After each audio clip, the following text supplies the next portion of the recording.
Well, hey there, and welcome to Conversations in Color. My name is Ed Hudgens, and coming to you from the Shift Cyclery and Coffee Bar, where we emanate from every week, and just feeling really pumped up and a full heart from the conversation I was just able to have with Sheng, Elizabeth Lore, Pakou, Thao, and True Vu, and what an incredible conversation. And these women, they all have these powerful roles in our community, doing incredible things.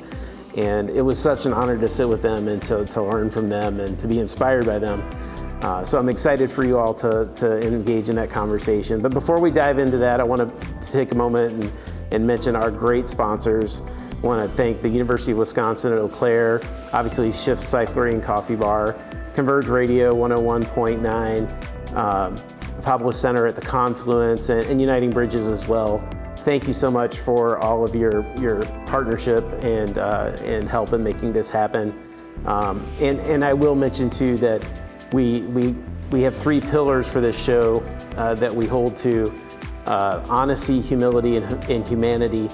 And we want all of our conversations to be filtered through those three pillars. Tonight's conversation very much was. And again, I'm very excited about it, and I'm excited to invite you into it now. So come on in and sit down and have a conversation with us.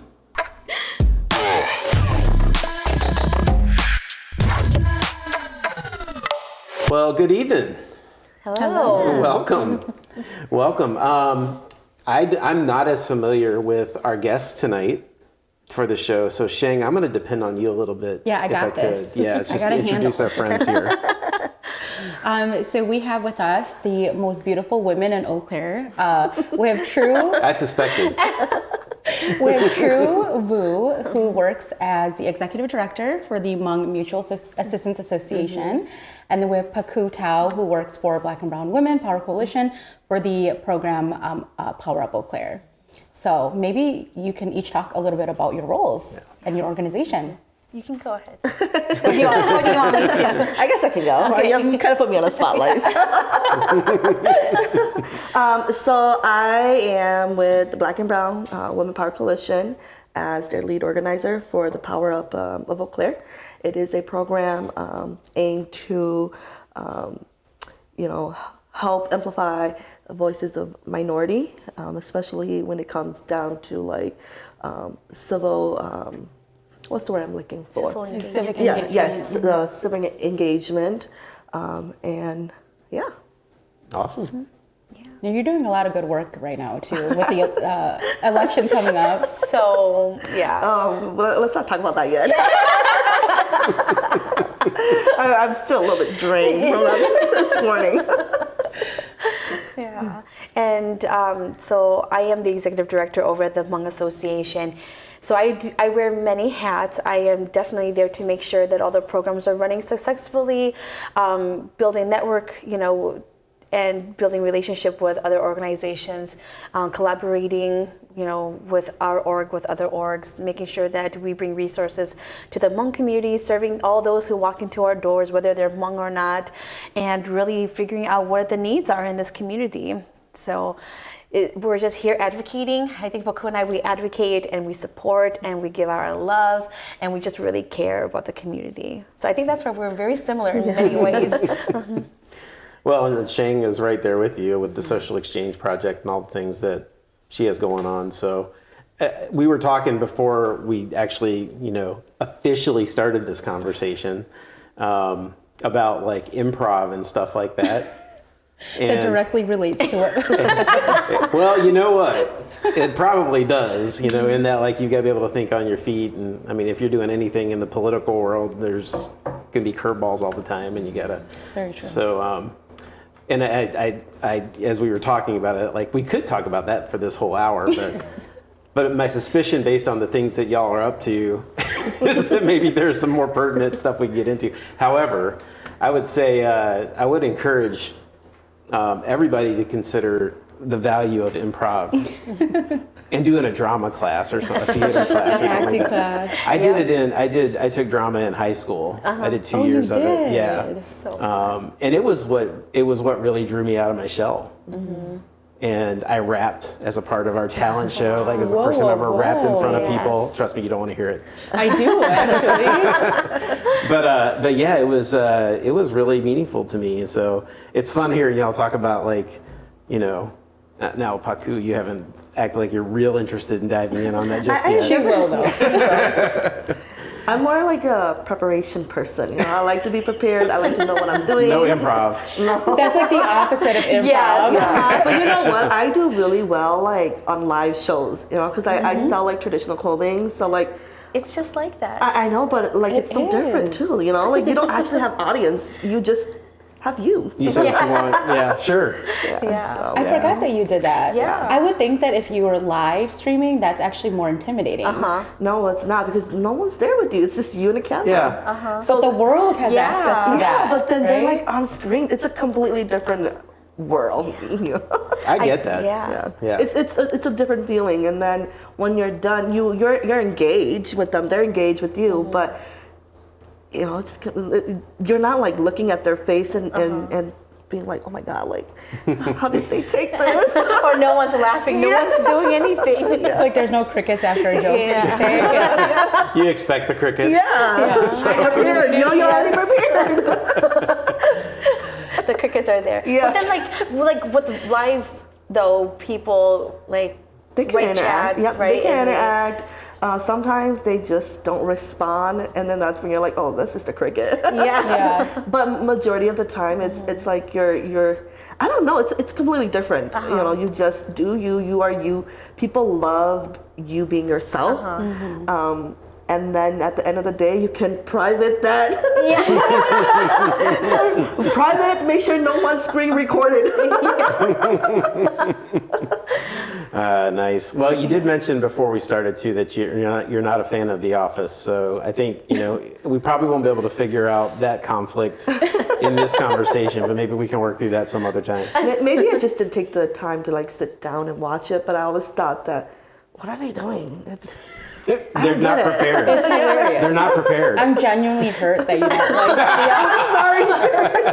We're gonna have to do a marathon and like just watch and whose it. line is it anyway? Oh yes. Yeah. Nice.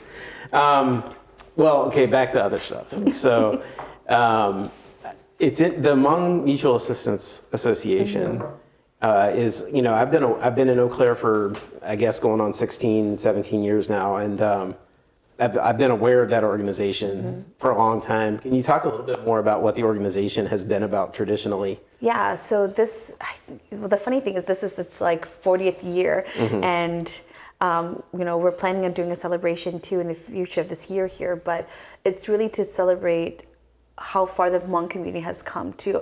So it started in 1982, and it was just realizing that our Hmong community really needs support in different aspects.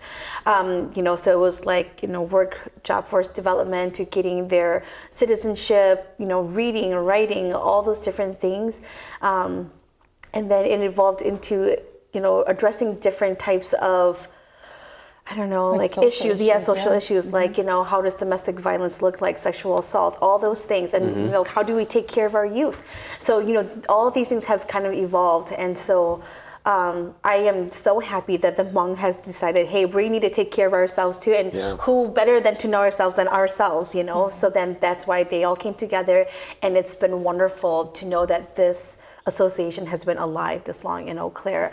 There has been other Hmong associations throughout Wisconsin that has kind of, disintegrated and, kind of fell apart. But then in Eau Claire, I think there's so much support and love from everyone that, we're still strong and we're still here.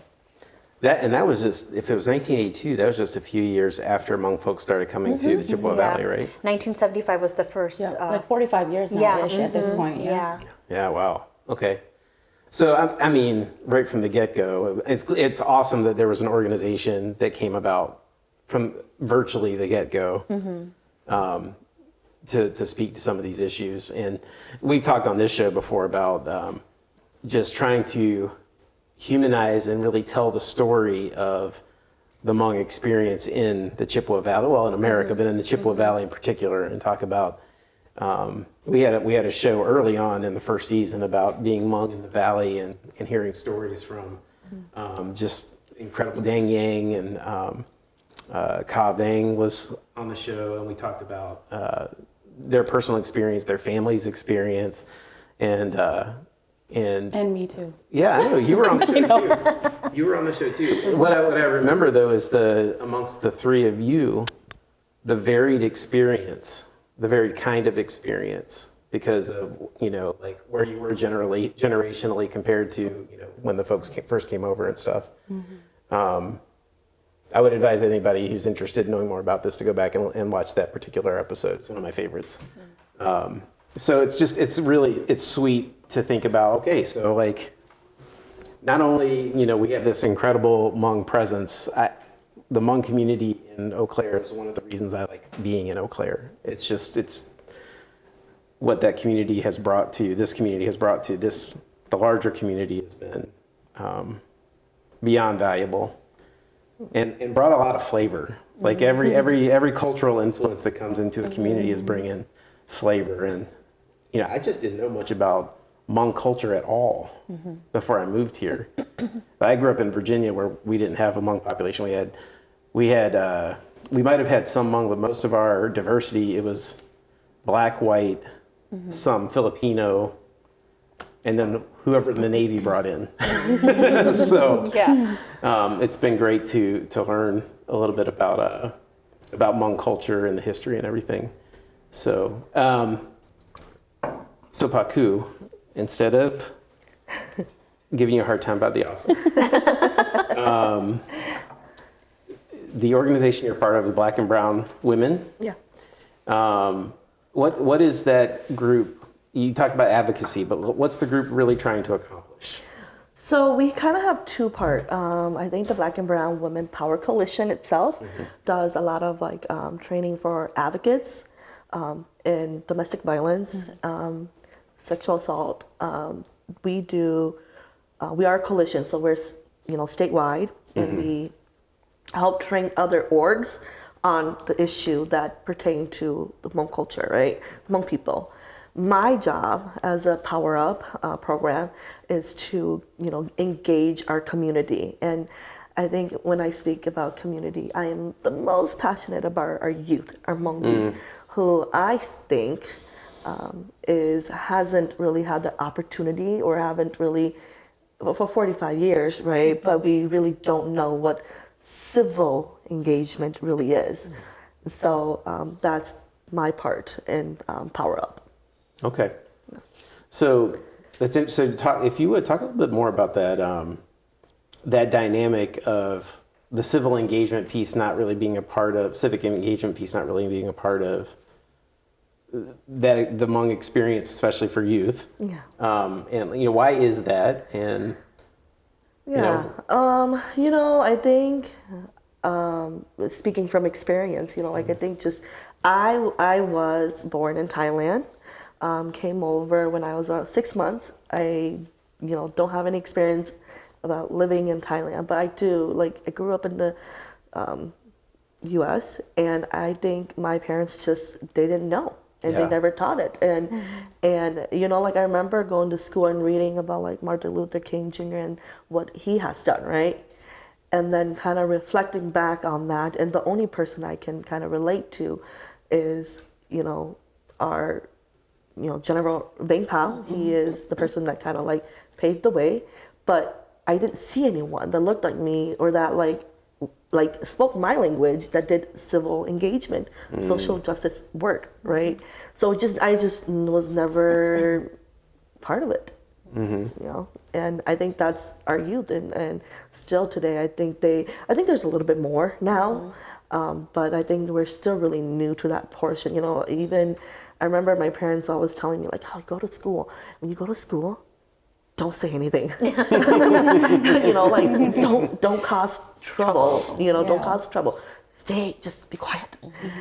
And we just kind of took that and went from there. And then, when you grow, you grow and you have life experience and you start to realize, wow, like there was so much injustice growing up that I saw that I just would never had the ability or like the tools to speak out on. So. Right. Yeah.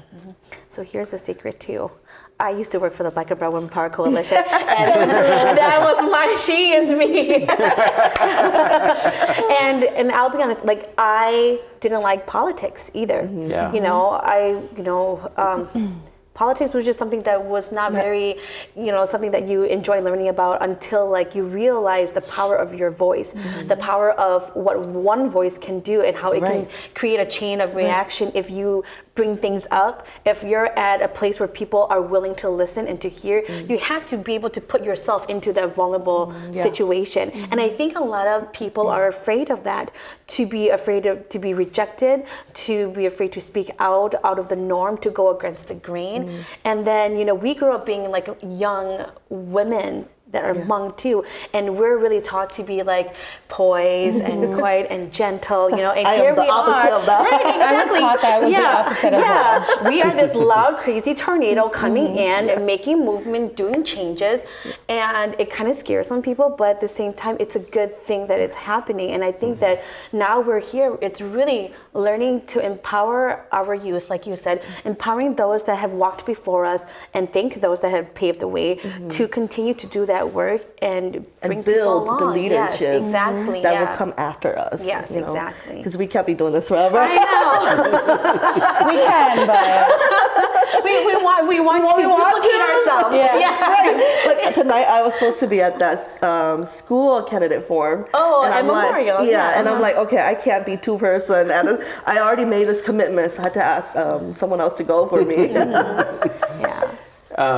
So one of the things I'm thinking about is how, like the civic engagement and protest, even thinking about that and thinking politically about things, is so ingrained in American culture and has been for a long time from the very beginning. I mean, we were born out of protest. This country was born out of protest.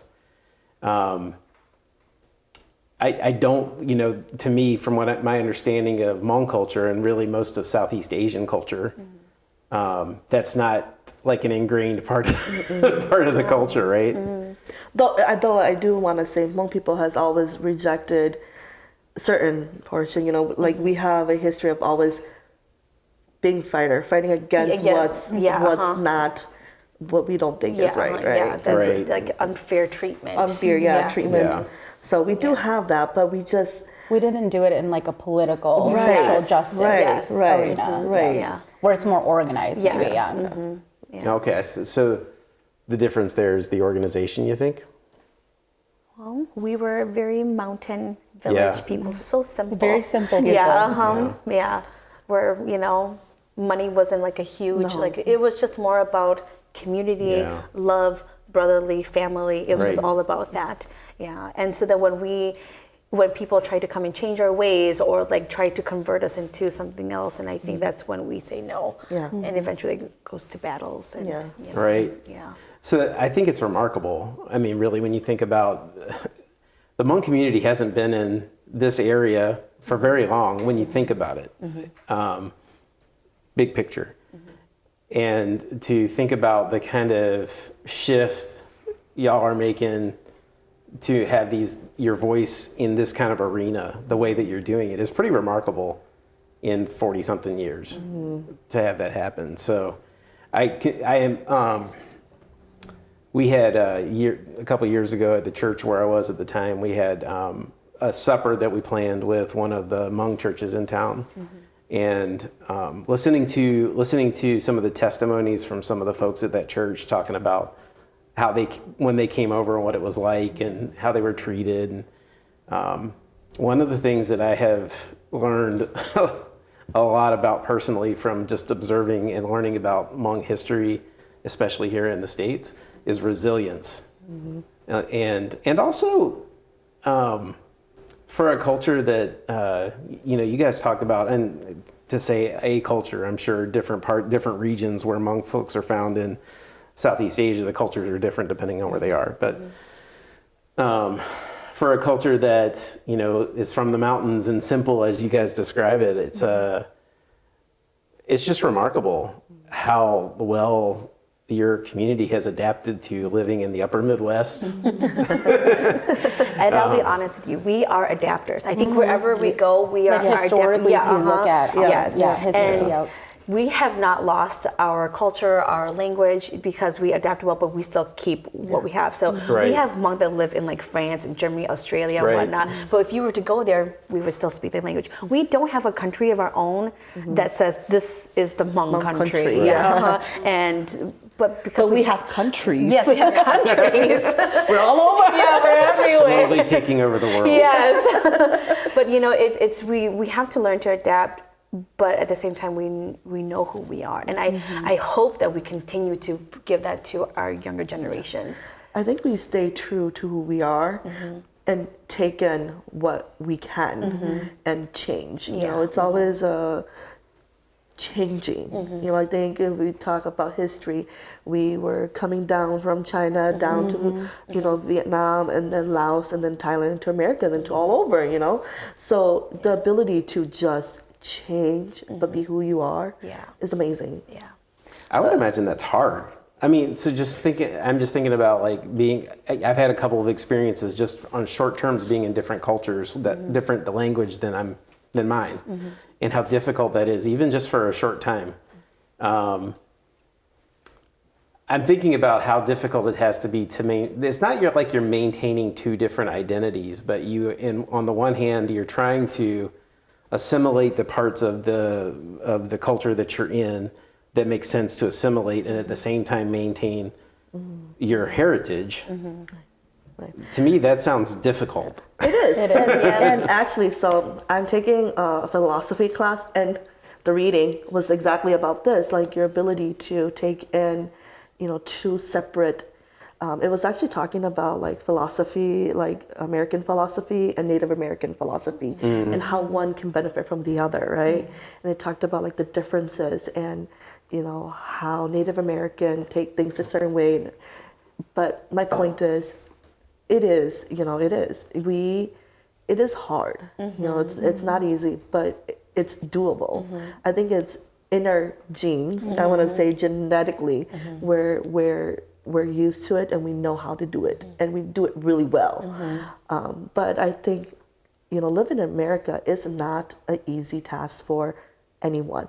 And I was telling the Afghan committee that I'm in, hey, you know, like if you guys are gonna bring these people to Eau Claire, you need to make sure that the Eau Claire community knows their culture and why they're here, not the other way around, you know, because I felt like in my experience, like I was always asked, why are you here? Who are you? Yeah, or why don't you go back to the country you came from? And it's like, well, why don't you go back to your country? I don't have one. I haven't been. So or you could have just as easily say, why don't you go back to yours? Because most folks that that live in this country now don't have long roots in this country.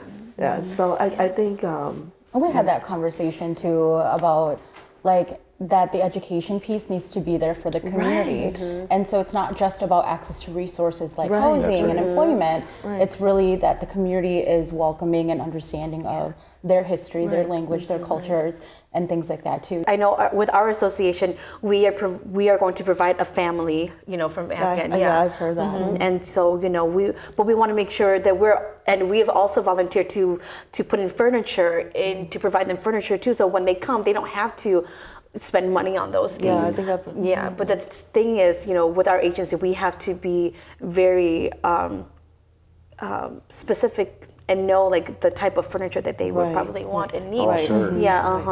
Yeah, we had that discussion too, and I brought up like, you know, like sometimes what we think is appropriate, it's not appropriate to them. Right?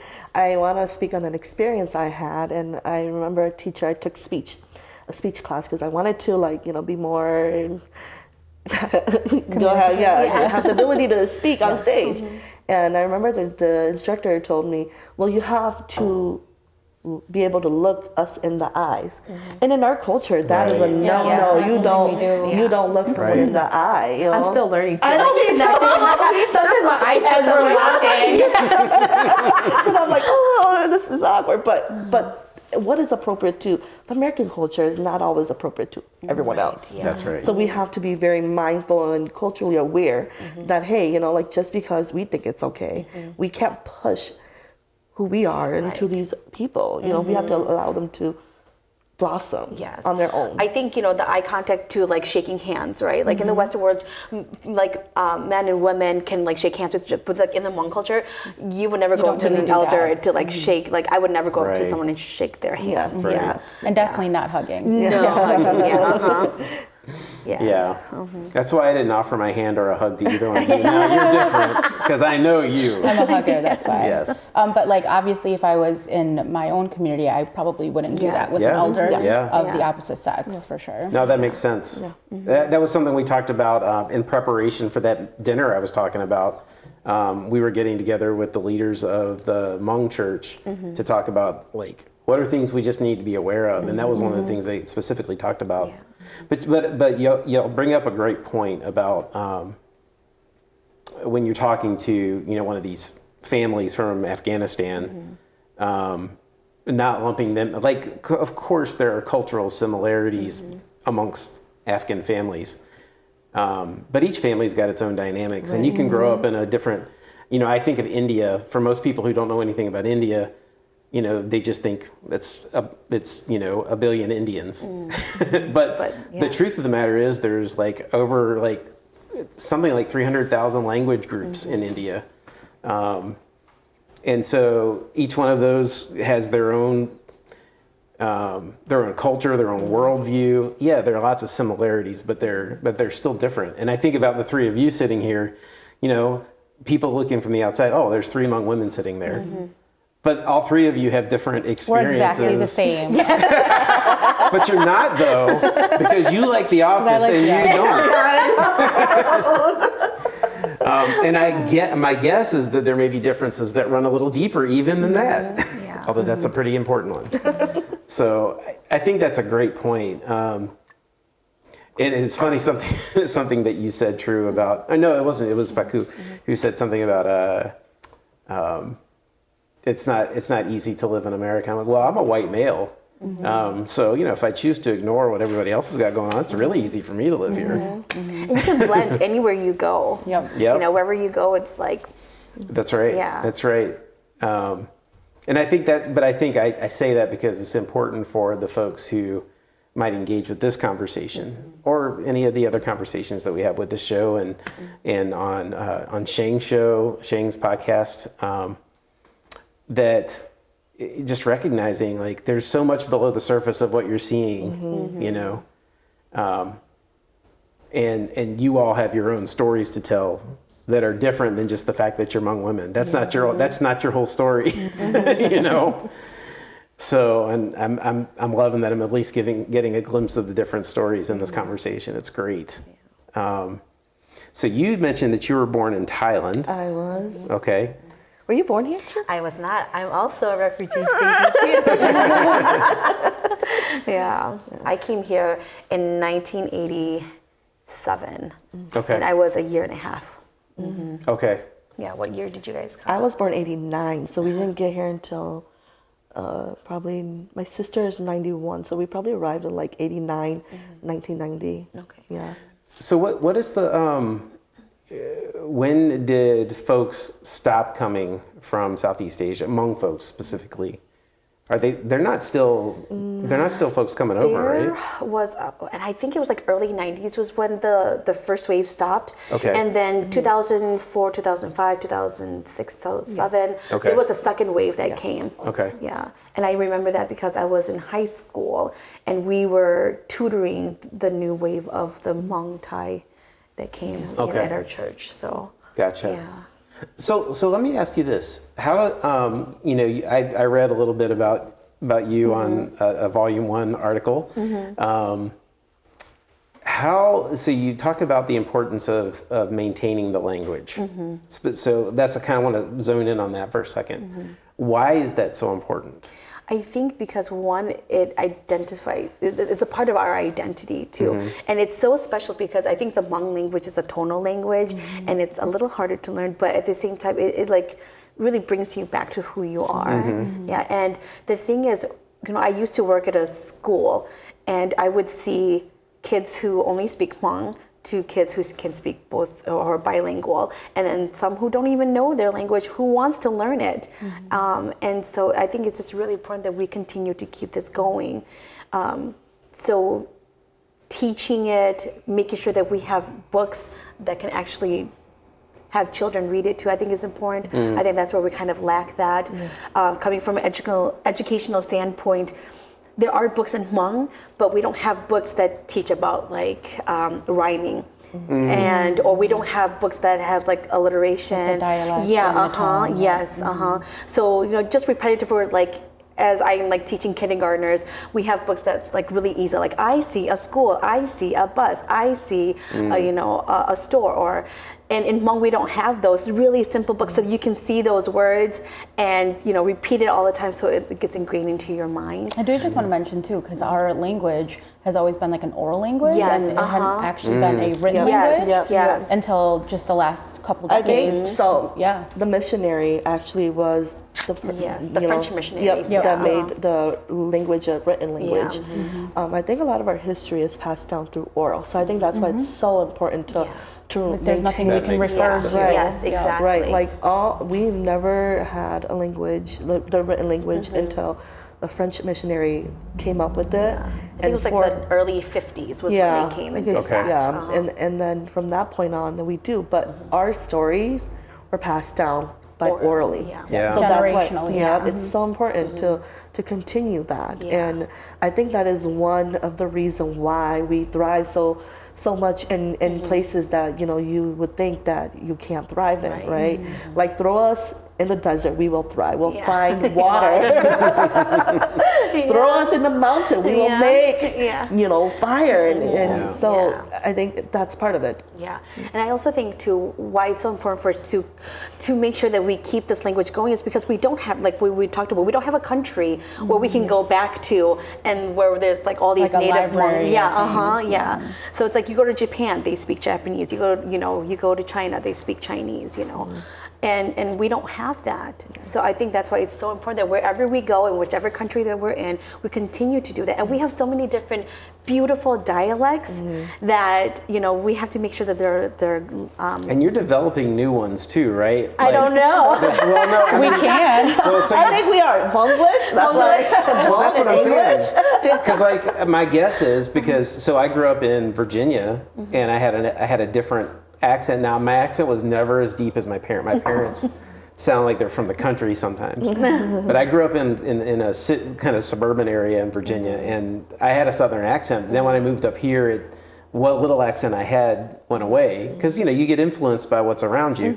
And so I'm interested, like I bet that when you're speaking Hmong, it's not just about an American accent, it's about upper Midwest accent. And I know there's a huge Hmong population in like California and a big Hmong population, I think, in North Carolina.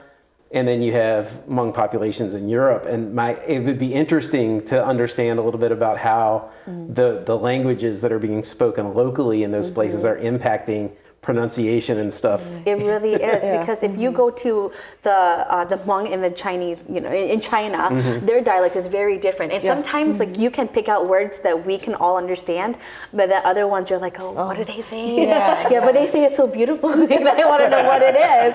And then you go to the mountains in Vietnam and you go meet like the Hmong Vietnamese, and their dialect is a little different. It's influenced by the Vietnamese culture. Same with even Laos, like in Laos. And Laos is like the most closely related to the Hmong in America because of the time. But even sometime when I'm listening to like a Lao teenager speak, I'm like, what are they saying? And even the way they write in Hmong is different too.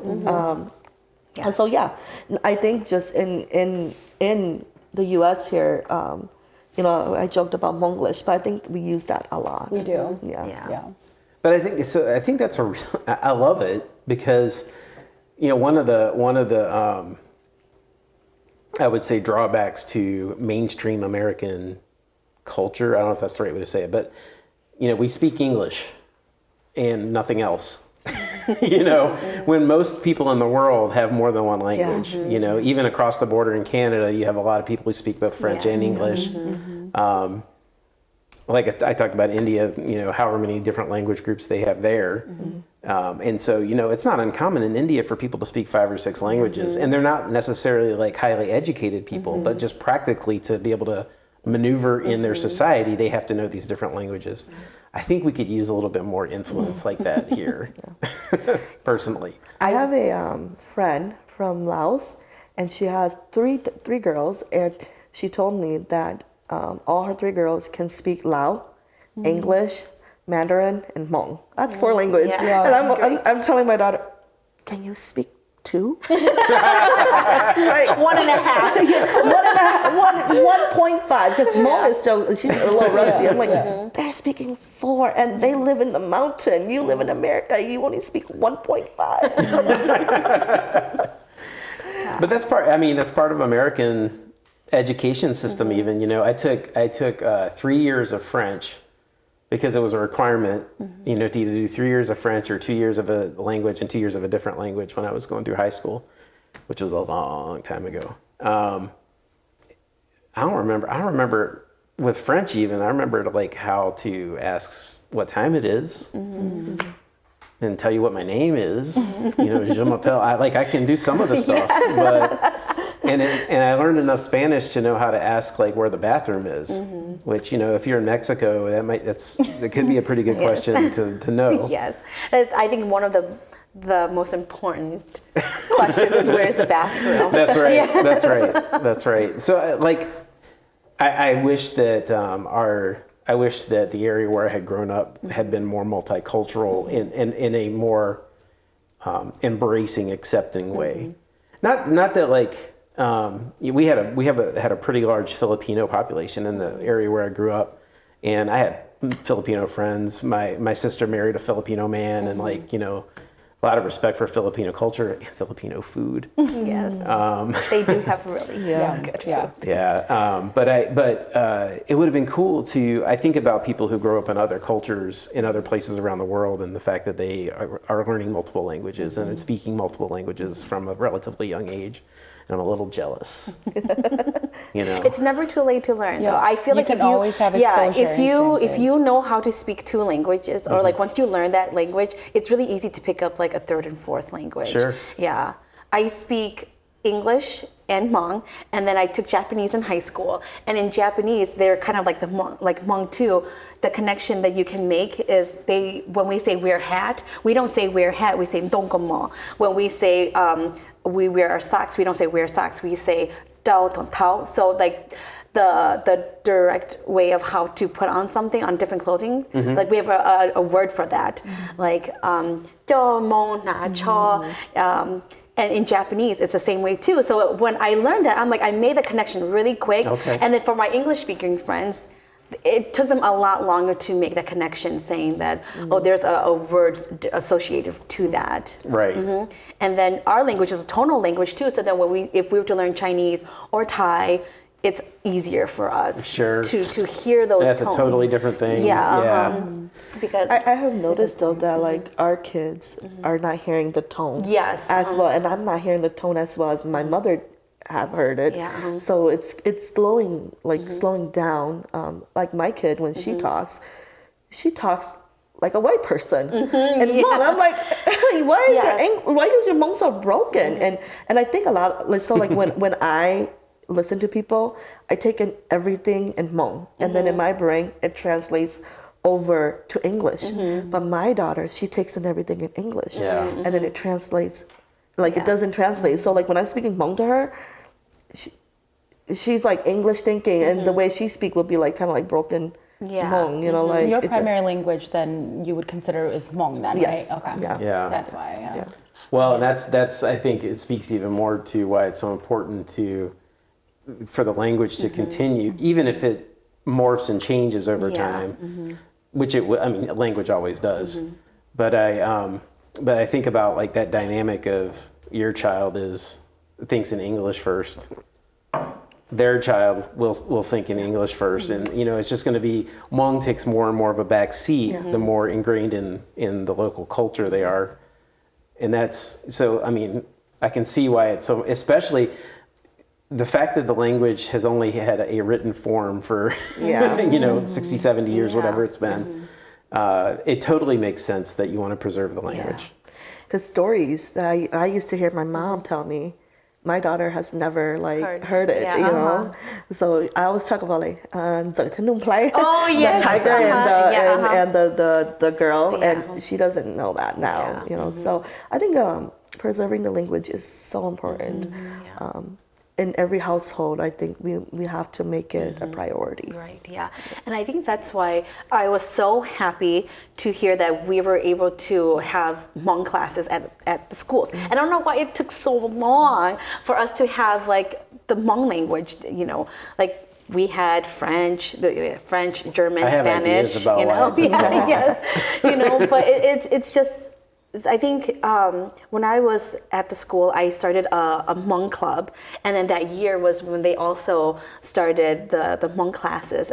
So it was just kind of a movement that just kind of came because that's why they need you. So it was just so amazing, and PBS came and did a cover, leader telegram. It just took on so much media because it was finally a need that we really, really wanted. And so, so I think there's a Hmong class at North High School as well as Memorial. But I hope, my niece is in the class. Is she? Yeah. So I think it's just so great. Yeah. But now we need to put Hmong history in the textbooks. Just so that we're a part of this community, but yet at the same time we don't feel like we're 100% in because growing up, I didn't see our history in the textbooks at all. We weren't talked about at all. I grew up in Minneapolis, St. Paul School District. So even with the diversity that they had, I remember, and I am so thankful to my history teacher. I forgot his name, but he was such an amazing man. This is kind of what started everything, right? I remember he would say, I know that you guys are not in the history book, but I'm going to teach a session about why you guys are here, so that everyone else who is not Hmong would understand why you are in America. Right. Because I always say, my grandpa said, no, I didn't want to come to America, but if I didn't go, I would be dead. Right. So he did that, and every experience, every little thing that he taught, he made it a experience. How JFK died. I still remember he laid out the car and he was like, you are this and you are this, and this is where the bullet is coming from. So you tell me how. He made it a very impactful experience. That's awesome. And I still remember to this day how he said, you guys are in the textbook 2 lines, and it didn't even mention who we were. It just said hill tribe people or jungle people. And he said, I know that your history isn't written, but I'm going to do a small portion to you guys. So that was something that just left ingrained in me, and kind of just sparked something inside. I think what's heartbreaking for me, I didn't understand much about why the Hmong community is here until the last 5 years maybe, is when I started learning. It bothers me that it didn't occur to me to investigate it before then. Well, there wasn't Google back then. Yes, there wasn't. Now there's Google. No one has an excuse. But Salika has filled me in, Salika Ducksworth Lawton has filled me in on so much about the background of why the Hmong community is here. And I think, one of the things that would resonate with a lot of our folks here in the Chippewa Valley, if they understood it, is that really the reason that your mothers and fathers and grandmothers and grandfathers had to come here because they were going to die was because they helped our military. They did. They were helping the U.S. effort against the Viet Cong. And that is, one of the things that I think this is a generalization, and please forgive me for this, but, a lot of the folks that might say things like, why don't you go back to where you came from? are the people who have a deep respect for our military. And maybe that's a place where we can somehow find a way to build a bridge, is to say, hey, I know you really care deeply about our military. That's cool. Let me tell you about why the Hmong people are here in the first place. Yeah, so what I do is, in everything that I do, I try to educate people about who I am, right? Even in classroom where they're filled with white kids, if I'm tasked to write a paper, I write about who I am. And I still remember, like I wrote a paper about the topic was someone influential, and I thought about picking someone white, and then I said, no, I'm gonna pick my grandpa. And I wrote about him and why he's here. And the last statement that I put, and I really wanted to make it clear to these Caucasian kids who probably don't know our history, that we didn't really choose to be here. We would be happy up in the jungles, in their simple life, but we are always fighting for freedom, right? What America is all about, freedom. We're always fighting for our freedom. And we made the conscious decision that, hey, if U.S. military supports freedom, therefore we support them. So I said, like my grandpa did not choose to come here. He had to, he had to. It's either death or, make the move. Yeah. And it was a very hard decision for, I think, any male man in that time to make that decision.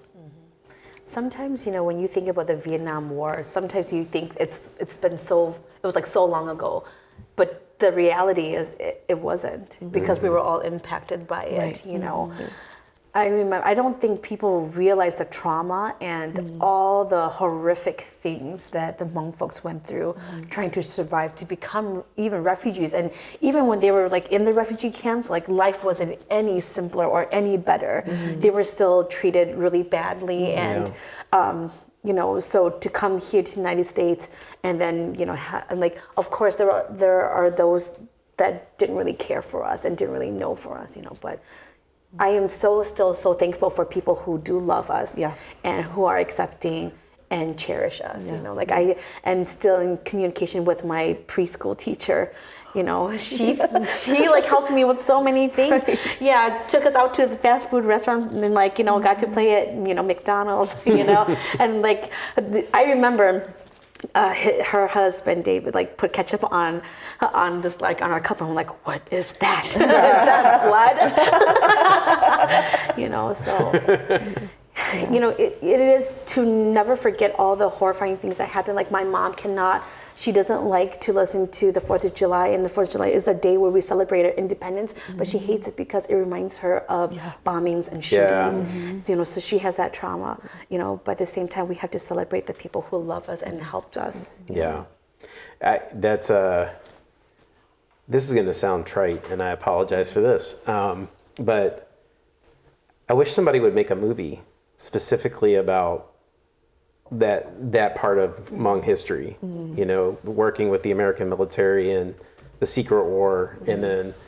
And I don't think it's just you. I think there are a lot of us. Well, the reason I say that is when I was in college, I started gravitating toward movies that were about Southeast Asian history, and recent history. So like The Killing Fields, about Cambodia, and Beyond Rangoon, which was about. I can't remember. It's about Myanmar, about the Burmese people, and people who are being persecuted outside of the capital and stuff. And there were others too. And what was powerful to me about those movies was I was seeing these stories for the first time. Like in my generation, my dad was in the military during Vietnam. He wasn't actually in Vietnam, but he was in the military. And so when I hear about Vietnam, it's always from the American military perspective. It wasn't about, even Vietnamese people or, and then much less, the Secret War and things that were happening with the Hmong people. And so seeing the picture, seeing the killing fields and seeing how the Cambodian people were treated by the Khmer Rouge, and like that's when it just started clicking with me a little bit. Like, okay, so there's a lot happening here that I'm aware of in history that like we don't talk about a whole lot, you know. And I think it'd be awesome if we were able to have that kind of visual representation.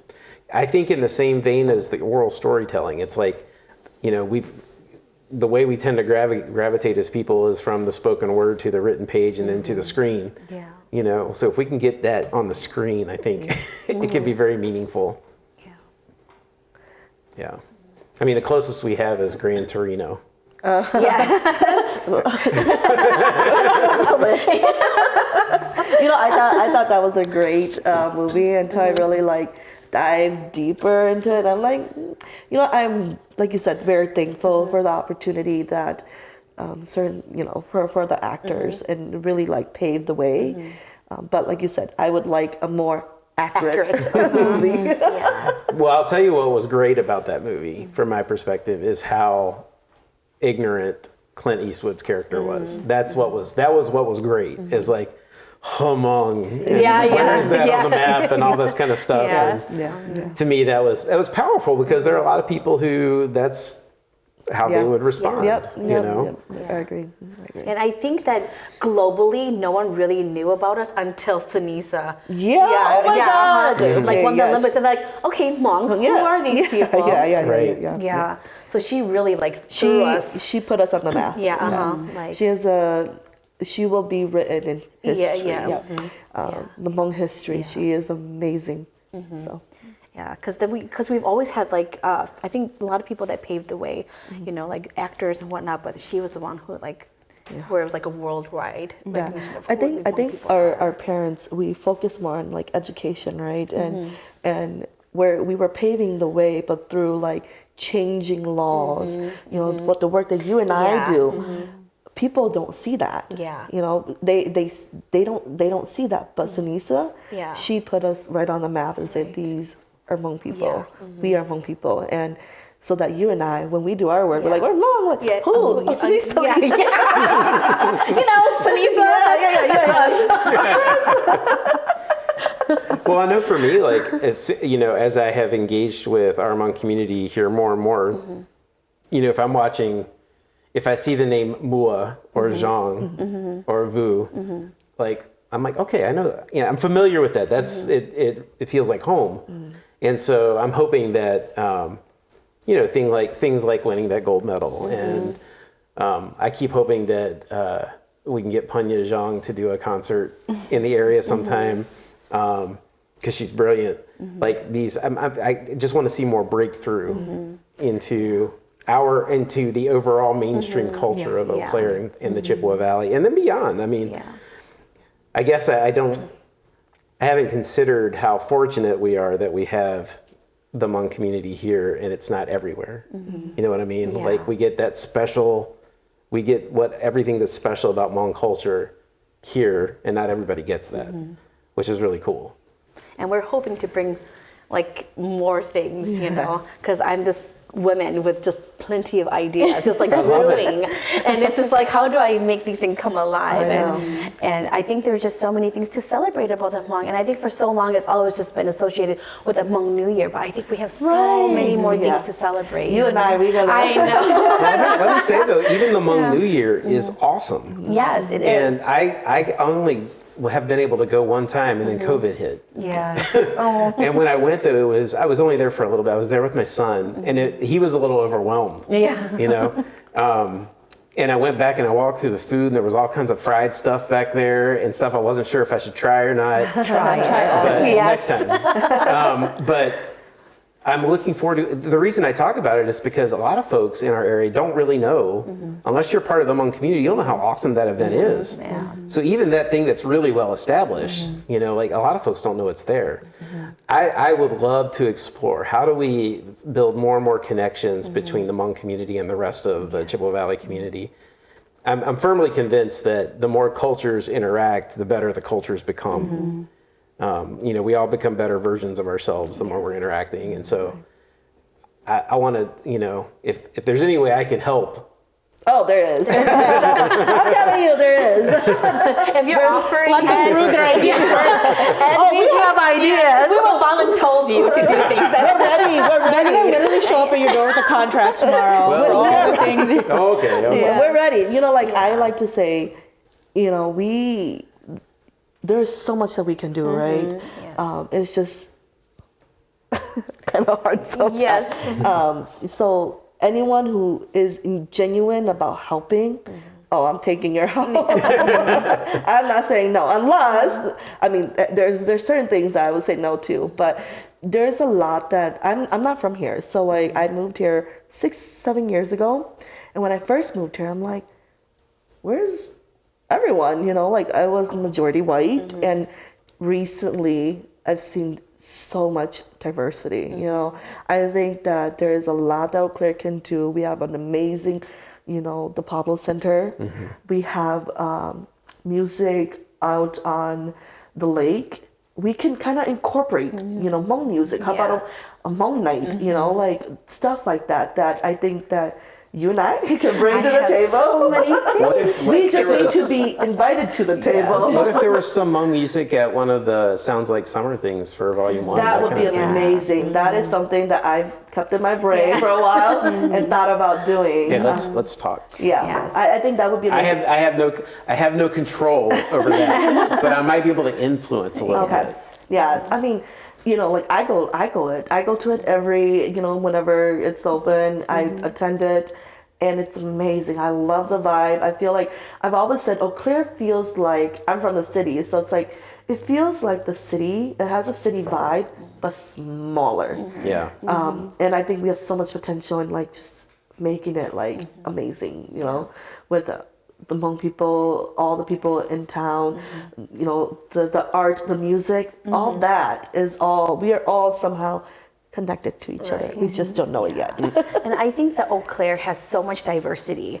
We have so much diversity, but then like we don't celebrate it all, you know. And the thing is, for me, it's like if something's not happening, well, let's create the problem and let's find the solution for it. Let's just, you know, if no one's gonna pave the way, then let's pave the way. You know, let's take our, you know, tools and let's just start working. You know, Yeah, so absolutely.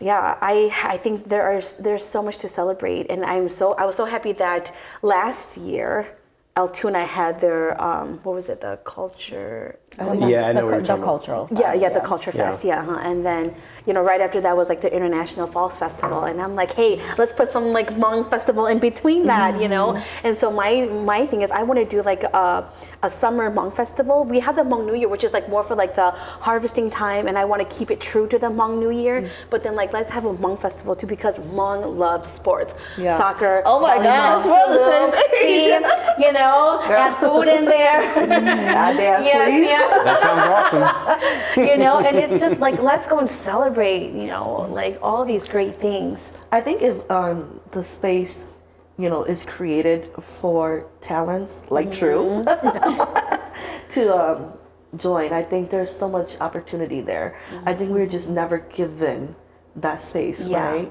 And when we do get a little space, I hate to say it, but there's always gatekeepers who said, oh, you know, you can't, you know, no. So then we always resort back to like our Hmong hosting it ourselves. I think Wausau does a beautiful job at their Hmong festival. And Eau Claire could do that. You know, last year they had their festival. I'd attend. And the city in itself, I think made like $3 million. All the hotels were booked. We can do that here. You know, like what? I didn't even know that Wausau had that. Yeah, they have the Hmong festival every, like I think June or something, right before the Jai 4 tournament. And last year they were like the only one that opened for sports and music and dance competition. All the hotel was like booked.